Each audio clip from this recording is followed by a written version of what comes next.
나이 들수록 왜 이렇게 자주 화가 날까요? 작은 일에도 욱하고 누군가 말 한마디에 하루가 망가집니다. 이런 감정, 원래 나이 들면 더 심해지는 걸까요? 아니면 우리가 미처 배우지 못한 게 있는 걸까요? 노년의 삶을 무너뜨리는 건 질병보다 감정일지도 모릅니다. 첫째, 화가 남은 노후를 망친다. 나이 들수록 왜 더 자주 화가 날까? 나도 왜 이러는지 모르겠어. 예전엔 안 그랬는데 요즘은 별것도 아닌데 화가 나. 이런 말을 하는 노인을 자주 만납니다. 나이가 들수록 분노가 더 자주 찾아오는 이유는 단지 성격 때문이 아닙니다. 감정의 여유가 줄어들고 받아주는 사람이 줄어들며 자신도 모르게 억눌러 온 것들이 감정으로 터지는 것입니다. 분노는 노년기 감정 장애의 첫 신호이자 가장 흔한 고립의 시작입니다. 그런데 많은 사람들은 여전히 이 감정을 단순한 성격 문제로 여깁니다. 분노는 감정이 아니라 사회적 고립의 예고편. 노년기 분노는 단순한 감정 기복이 아니라 관계 단절과 외로움으로 이어지는 빠른 길입니다. 젊었을 땐 불편해도 참는다는 사회적 룰이 작동합니다. 하지만 노년엔 더 이상 참지 않는다는 생각이 자리를 잡습니다. 이때 드러나는 것이 바로 분노 표현의 방식입니다. 자녀와 말다툼을 반복하고 이웃과 사소한 일로 갈등을 겪고 병원 공공기관에서 예민하게 반응하는 노인들. 그들을 탓하기 전에 왜 그 분노가 생겼는지를 봐야 합니다. 노인의 분노는 외로움, 소외감, 무력감, 자존감 저하, 존재감 상실 등 복합적인 감정이 오랜 시간 억눌려 터지는 사회적 신호입니다. 가족도 친구도 멀어지는 이유는 분노다. 우리 아버지 요즘 너무 예민해서 같이 밥 먹는 것도 힘들어요. 말 한마디에 화를 내니까 자꾸 피하게 돼요. 가족이나 자녀가 하는 말입니다. 노년기에 겪는 가장 큰 상실은 사람입니다. 그런데 본인의 분노가 그 상실을 더 빠르게 만들고 있다는 사실을 많은 노인들이 인식하지 못합니다. 지속적인 분노는 결국 타인과의 거리를 만듭니다. 불편한 사람이 되는 순간 사람들은 슬며시 떠납니다. 특히 자녀 세대는 갈등을 피하려고 아예 거리를 둡니다. 문제는 노년에는 관계를 다시 회복하기 어렵다는 점입니다. 건강도 분노에 무너진다.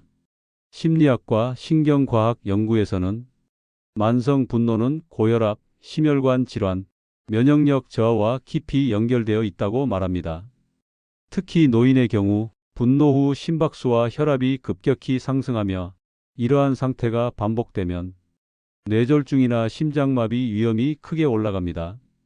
화가 났을 때 노인의 몸은 더 느리게 회복됩니다. 젊은 사람보다 더 오랜 시간 몸 안에 긴장이 남아있는 것입니다. 이것이 반복되면 정신 건강과 신체 건강이 동시에 무너집니다. 왜 남성 노인이 더 화를 낼까? 은퇴 이후 남성 노인은 갑자기 쓸모없어졌다는 느낌에 빠지기 쉽습니다. 오랫동안 사회적 지위, 경제력, 역할로 정체성을 유지해온 이들은 그걸 잃는 순간 자존감이 무너지고 분노가 표출됩니다. 반면 여성 노인은 평생 감정을 표현하며 관계를 유지해온 경우가 많아 감정을 소화하고 표현하는 능력이 남성보다 낮습니다. 그 결과 혼자 사는 남성 노인의 자살률은 여성보다 월등히 높고 폭력적 언행이나 중증 우울로 이어지는 경우도 많습니다. 분노를 다스리려면 반드시 배워야 한다. 감정을 조절하는 능력은 노년기 생존의 기술입니다. 누구나 화는 낼 수 있습니다. 하지만 그걸 어떻게 내느냐가 삶을 좌우합니다. 1. 감정 기록하기. 화가 난 날, 그 이유와 상황을 기록해 보는 것만으로도 조절력이 생깁니다. 2. 감정 표현 훈련. 지금 화가 났어요 라고 말로 표현하는 연습이 중요합니다. 화를 직접적인 공격으로 바꾸지 않는 방법입니다. 3. 거울 앞 대화. 혼잣말로 감정을 정리하면 분노의 강도가 내려갑니다. 왜 이렇게 화가 났지? 라는 질문은 곧 감정 조절의 시작입니다. 4. 조용한 사람과의 산책. 말이 통하는 사람과의 산책은 가장 안전한 분노 정화법입니다. 말없이 걷기만 해도 뇌는 안정됩니다. 고립된 분노는 결국 고독사로 간다. 분노가 쌓이면 사람은 변합니다. 혼자만의 세계에 갇히고 스스로 문을 닫게 됩니다.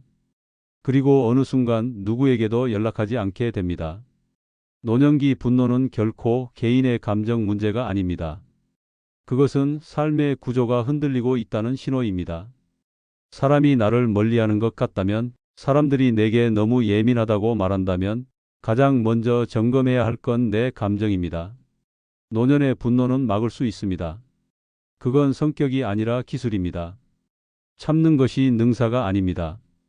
터뜨리는 것도 해결이 아닙니다. 조절하는 것, 그게 노년기의 생존력입니다. 사람은 누구나 늙습니다. 하지만 화를 품은 채 늙어간다면 그 인생은 너무 빠르게 무너질 수 있습니다. 둘째, 감정 표현을 못 배우면 병원행위다. 그냥 참지 뭘 말해? 노인들에게 감정을 말하라고 하면 대부분 이렇게 말합니다. 그냥 참아. 말해봤자 뭐하냐. 그 말 속엔 오래된 인내의 습관이 담겨 있습니다. 하지만 현대의학은 말합니다. 그 감정을 말하지 않으면 결국 병이 됩니다. 감정 표현은 단순한 성격 차이가 아닙니다. 몸과 마음이 연결된 삶의 기술입니다. 감정을 말하지 못하면 그 감정은 신체화되어 몸에 쌓입니다. 감정을 참는 습관이 만든 병들, 불면증, 소화불량, 고혈압, 만성통증, 만성피로, 공황장애, 치매 초기 증상, 이런 질환은 노년층에서 흔히 보입니다. 그리고 그 원인을 물으면 검사상 이상 없음이라는 답이 많습니다. 정확히 말하면 몸이 아픈 게 아니라 마음이 아프다는 뜻입니다. 심리학자들은 말합니다. 말하지 못한 감정은 신체화되어 병으로 나타난다. 울지 못한 슬픔, 말하지 못한 억울함, 털어놓지 못한 외로움, 이것들이 몸으로 말하는 증상이 됩니다. 입이 막힌 감정은 몸으로 터진다. 노년기에 감정을 표현하지 못하면 주변 사람들과 거리도 멀어집니다.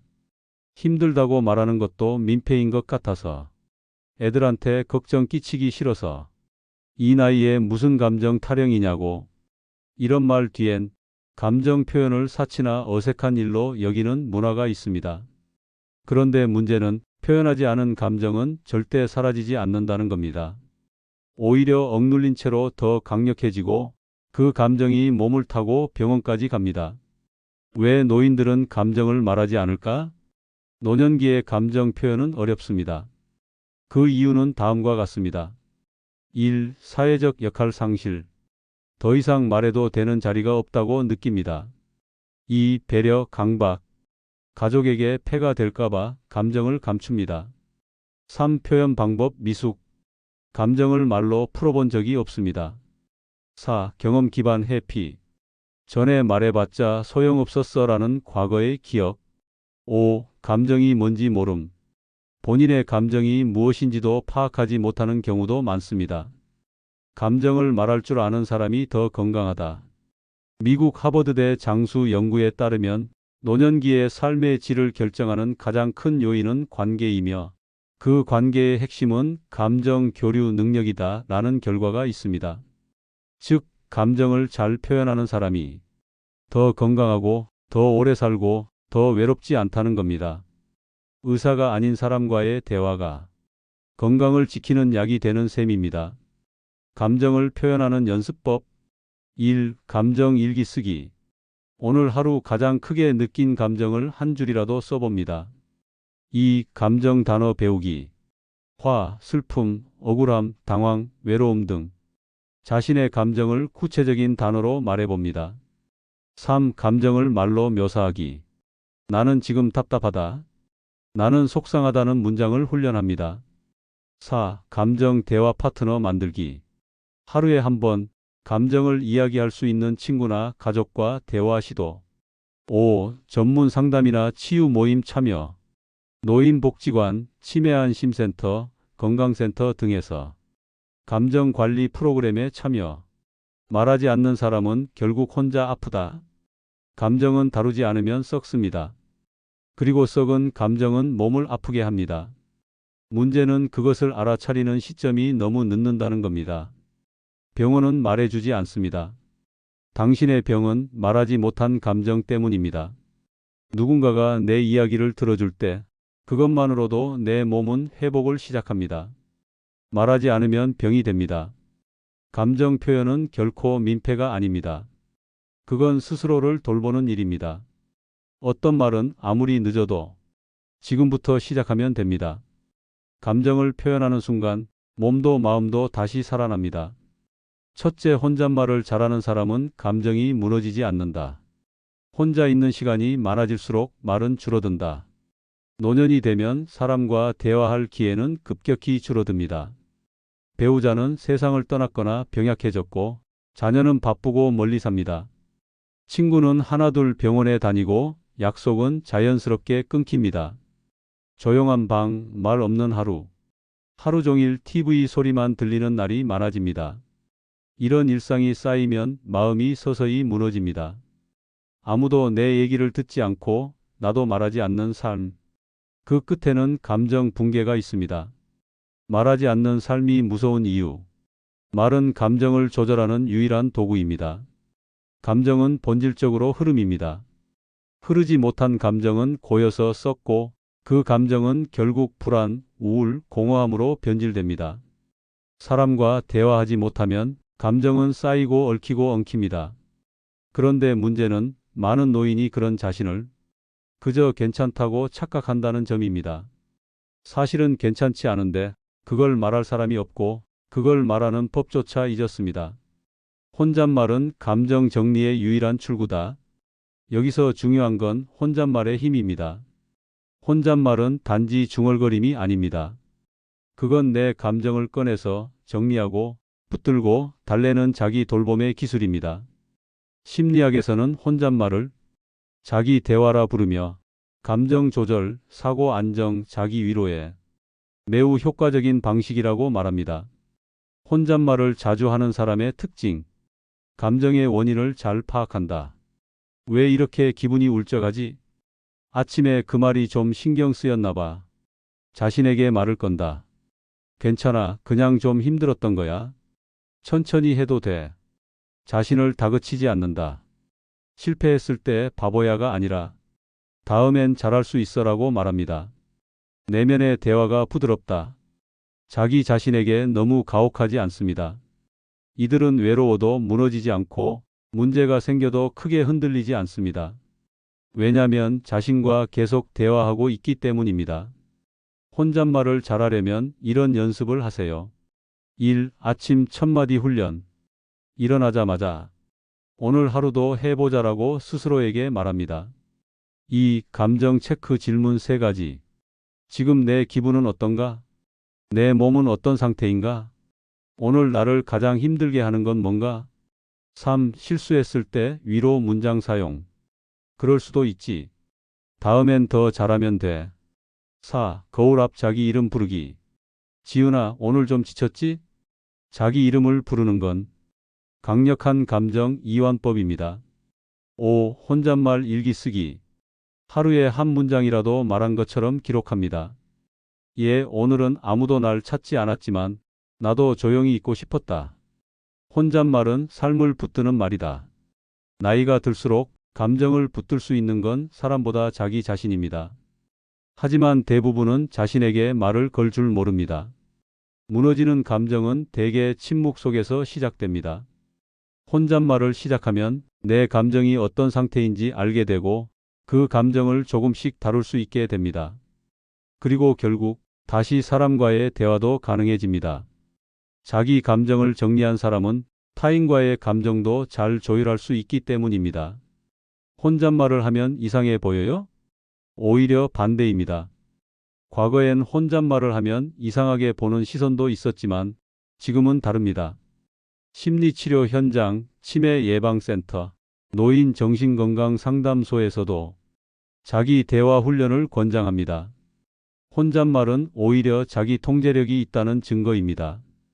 실제로 혼잣말이 활발한 노인은 감정 조절력이 높고 외로움 지수가 낮으며 우울 증세도 덜 나타난다는 연구도 많습니다. 누구도 당신의 하루를 전부 들어주지 않습니다. 하지만 당신 자신은 언제나 들을 수 있습니다. 혼잣말은 위로입니다. 혼잣말은 훈련입니다. 혼잣말은 감정의 출구입니다. 그리고 무엇보다 혼잣말은 무너지지 않기 위한 가장 현실적인 생존법입니다. 오늘부터 자신에게 말을 걸어보세요. 괜찮아. 오늘도 잘 버텼어. 노년의 삶은 감정에서 무너집니다. 말하지 못한 분노, 표현되지 않은 외로움, 누구도 들어주지 않는 침묵. 감정을 눌러두는 삶은 결국 병이 되고 고립이 됩니다.